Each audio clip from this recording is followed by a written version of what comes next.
بەرزبوونەوەی نرخی دۆلار زیانی بە کارگەکانی بلۆک و کۆنکرێت گەیاندووە.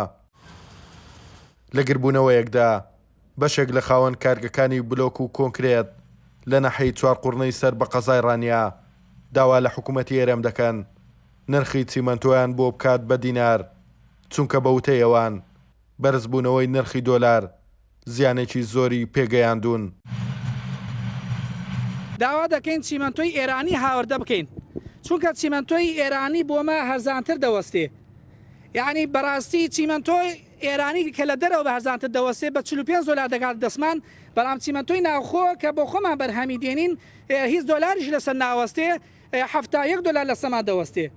بۆیە ئەگەر بێت و حکوومەتی هەرێمی کوردستان ئەو داواکاریمان جێبەجێ نەکا، بە فریای معاملەکان نەکەوێ، هەموو معاملەکان ئامادەین معامل بلۆکان دابخین و هەروەها ئەوەش دەبێتە هۆی زەرمەندبوونی زۆربەی گەنجان و پیشەوەرانی ئەم ناوچەیە.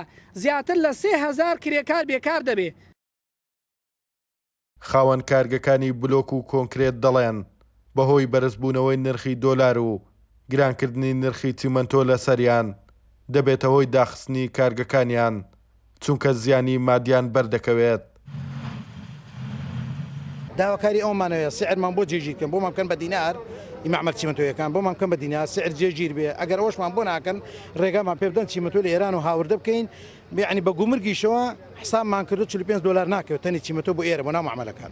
داواکاری ئێمە حملەمان بۆ بکەنە دینار، ئێمە لە ناو خۆیدان بە دیناری ژەکەین، بلۆکمان بە دینارە، با چیمەنتۆمان بۆ بکەنە دینار. ئەوجار هێندە ئەوەی پێ نەکەن بەرژونزمی، یعنی باوەڕکە بۆ دابەزینی هەندە دای نابەزێنن. لە ماوەی 4 مانگدا 22 دلاری خستۆتە سەر چیمەنتۆ لە بازیان. ئەخ لە پێناوی چی؟ باشە حکوومەتی هەرێم یارمەتی کەرتای بەنەدی زیاتر لە 3000 کرێکار لەو بیتوێنە ئیژەکە لەو معامل بلۆکانە. یارمەتیمان نەدەن مەجبورین داخەین، ئێمە تەعامل ناکەین. لە ماوەی 1 مانگدا هەچی معامل بلۆکە ئەو بۆ بەرزونزمەی دۆلاری و بۆ گرانی چیمەنتۆی هەمووی ئیفلاس دێنەوە دەبێ بڕاتەوە. لە سنووری قەزای ڕانیا زیاتر لە 80 کارگەی کۆنکرێت و بلۆکەیە کە بۆتە هۆی ڕەخساندنی زیاتر لە 3000 هەلی کار لە سنوورەکەدا و ڕۆژانە لەم سنوورەوە بلۆک هەناردەی زۆربەی ناوچەکانی هەرێمی کوردستان دەکرێت. توانە عومەر، کورسات نیوز، ناحەی چوارقوڕنا.